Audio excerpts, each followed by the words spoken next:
السلام علیکم ورحمۃ اللہ وبرکاتہ۔ میرے پیارے آقا علیہ الصلاۃ والتسلیم کے پیارے دیوانوں، خاتون جنت حضرت فاطمۃ الزہرا رضی اللہ تعالی عنہا کی کنیزوں، مکاشفۃ القلوب کے ایپیسوڈ نمبر 119 میں آپ تمام کا استقبال ہے۔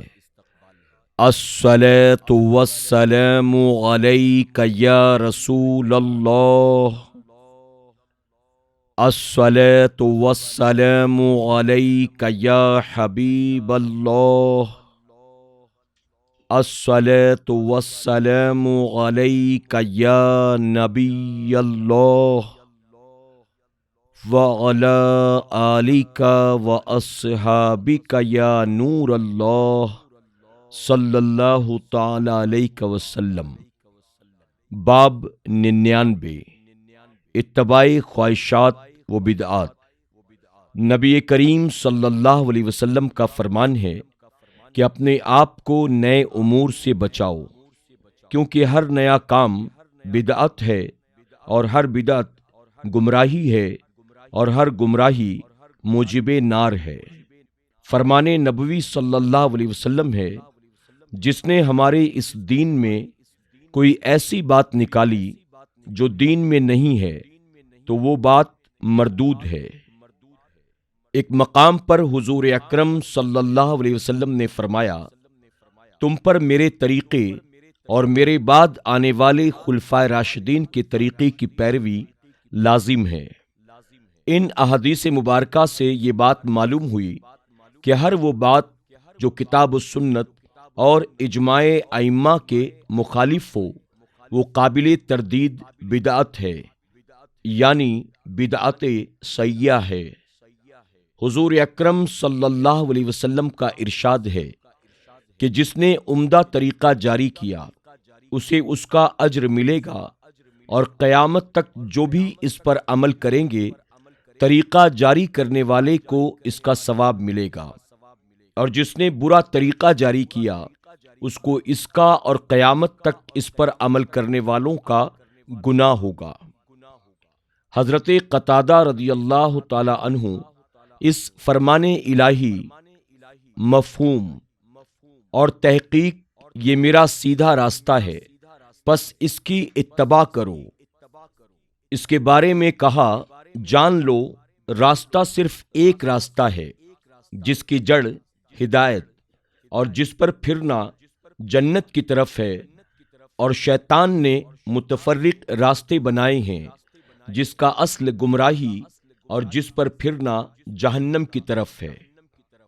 حضرت ابن مسعود رضی اللہ تعالی عنہ سے مروی ہے کہ حضور اکرم صلی اللہ علیہ وسلم نے اپنے دست مبارک سے ایک لکیر کھینچی اور فرمایا یہ اللہ کا سیدھا راستہ ہے۔ پھر آپ نے اس لکیر کے دائیں بائیں اور بہت سی لکیریں کھینچیں اور فرمایا یہ راستے ہیں، ان میں سے کوئی راستہ نہیں ہے مگر ہر راستے پر شیطان ہے جو اپنی طرف بلاتا ہے۔ پھر آپ نے مذکورہ بالا آیت تلاوت فرمائی۔ حضرت ابن عباس رضی اللہ تعالی عنہ کا قول ہے کہ یہ گمراہی کے راستے ہیں۔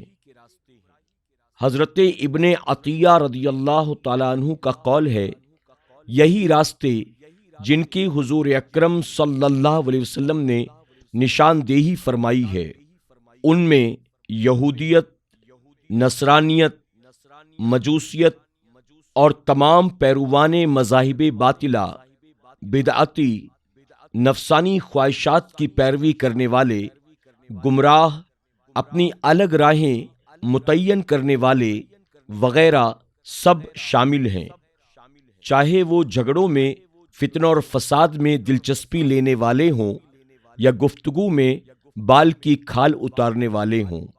یہ تمام لغزش کے میدان اور بد اعتقادی کے مناظر ہیں۔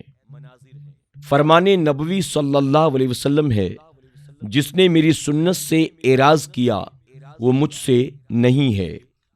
نیز فرمان نبوی صلی اللہ علیہ وسلم ہے، ایسی کوئی امت نہیں ہے جو اپنے نبی کے دین میں بدعت کو فروغ دیتی ہے اور اس بدعت کے برابر اس کی سنت ضائع ہو جاتی ہے۔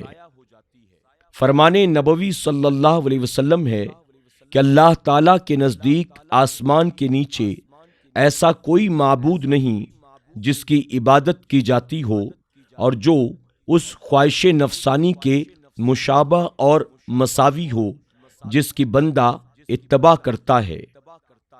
فرمان نبوی صلی اللہ علیہ وسلم ہے کہ سب سے عمدہ بات اللہ کی کتاب ہے اور سب سے عمدہ ہدایت محمد صلی اللہ علیہ وسلم کی ہدایت ہے، اور سب سے بدترین امور بدعات ہے اور ہر بدعت ضلالت ہے۔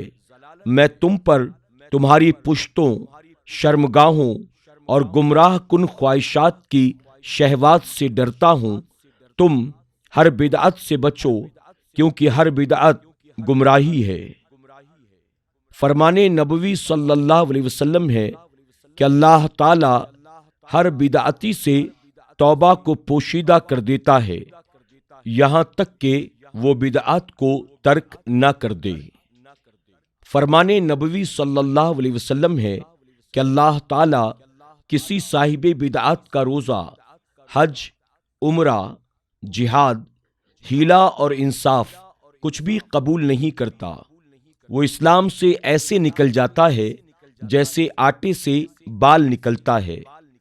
میں تمہیں سفید اور واضح دین پر چھوڑ رہا ہوں، اس کا دن اور رات برابر ہیں، اس سے وہی پھرے گا جو ہلاک ہوگا۔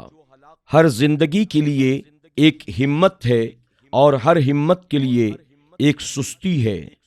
جس کی ہمت میری سنت کی طرف ہے وہ ہدایت پا گیا، اور جس کی ہمت دوسری طرف راغب ہوئی وہ ہلاک ہوا۔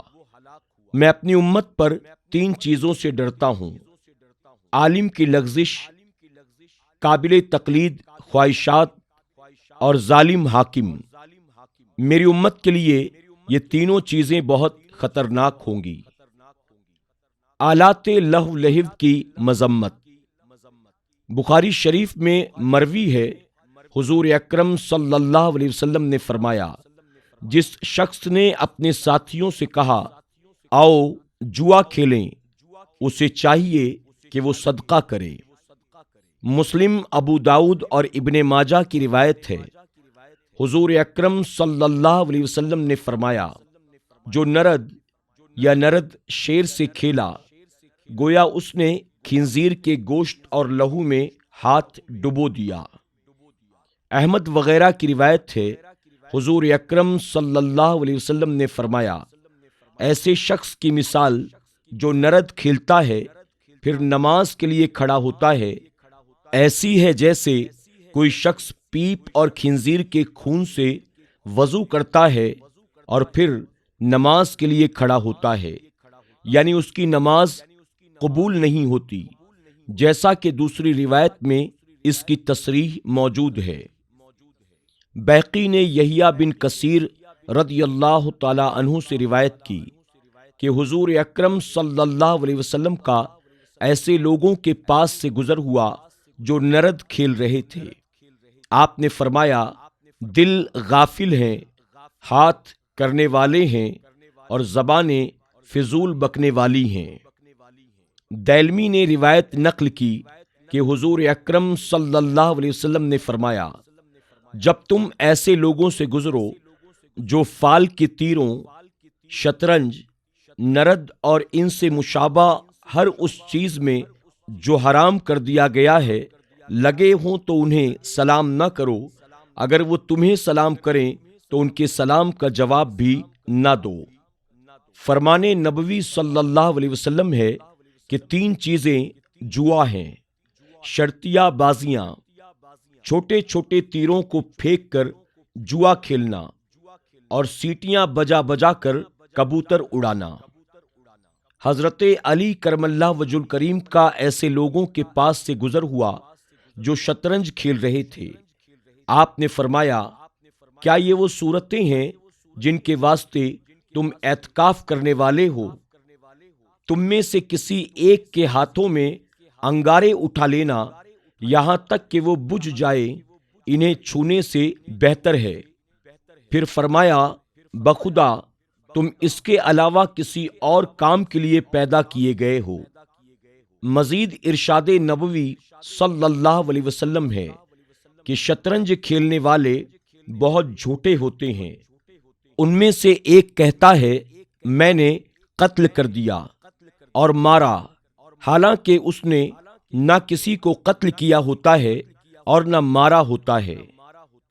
حضرت ابو موسیٰ اشعری رضی اللہ تعالی عنہ نے فرمایا کہ شطرنج ہمیشہ خطا کار ہی کھیلتا ہے، اور یہ بات بھی ذہن نشین کر لیجئے کہ آلات نغمہ و طرب یا تو حرام ہیں، جیسے سارنگی، تنبورا، رباب، بانسری اور ہر وہ ساز جو انفرادی طور پر گانے والے کی آواز سے ہم آہنگ ہو یا پھر مکروہ ہے، اور ایسے ساز جو غنا میں تربیہ کیفیت کو نمایاں کرتے ہیں مگر انفرادی طور پر ان سے نغمات کا کام نہ لیا جا سکے، جیسے نرکل، چنگ وغیرہ، ان کا غنا کے ساتھ سننا مکروہ ہے، بغیر نغمات کے نہیں۔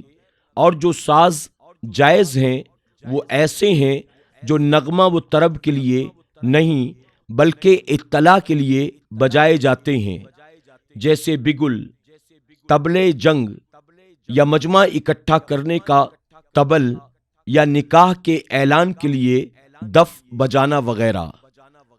میرے پیارے آقا علیہ الصلوۃ والتسلیم کے پیارے دیوانوں، خاتون جنت حضرت فاطمۃ الزہرا رضی اللہ تعالی عنہا کی کنیزوں، اسی کے ساتھ باب 99 مکمل ہوا جو اتباع خواہشات و بدعات کے تعلق سے تھا۔ ہم نے سنا کہ شریعت نے بدعات سے کس طرح منع فرمایا ہے، اور دین میں جو اپنی طرف سے نئی چیزوں کا ایجاد کرے ظاہر ہے کہ اسے کتنا گناہ ہوگا، اور اس کے بعد جتنے لوگ بھی اس بدعات پر عمل کرتے چلے جائیں گے، اس کام کے آغاز کرنے والے کو ان تمام لوگوں کے برابر گناہ ہوگا۔ اللہ رب العزت ہمیں اور آپ کو ہر طرح کی بدعات سے بچنے کی توفیق عطا فرمائے۔ اللہ ہمیں قرآن و سنت پر عمل کی توفیق عطا کرے۔ اسی کے ساتھ آج کا درس مکمل ہوا۔ انشاءاللہ زندگی رہی تو کل پھر آپ کی خدمت میں ایک نئے ایپیسوڈ اور ایک نئے باب کے ساتھ حاضر ہوں گے۔ آپ تمام سے گزارش ہے کہ آپ اس درس کو، ان ایپیسوڈز کو اپنے دوست احباب تک بھی ضرور پہنچانے کی کوشش کریں۔ اللہ ہم سب کو مل جل کر دین متین کی خدمت کی توفیق عطا فرمائے۔ اپنا خیال رکھیں اور اپنی دعاؤں میں ہمیں ضرور یاد رکھیں۔ السلام علیکم ورحمۃ اللہ وبرکاتہ۔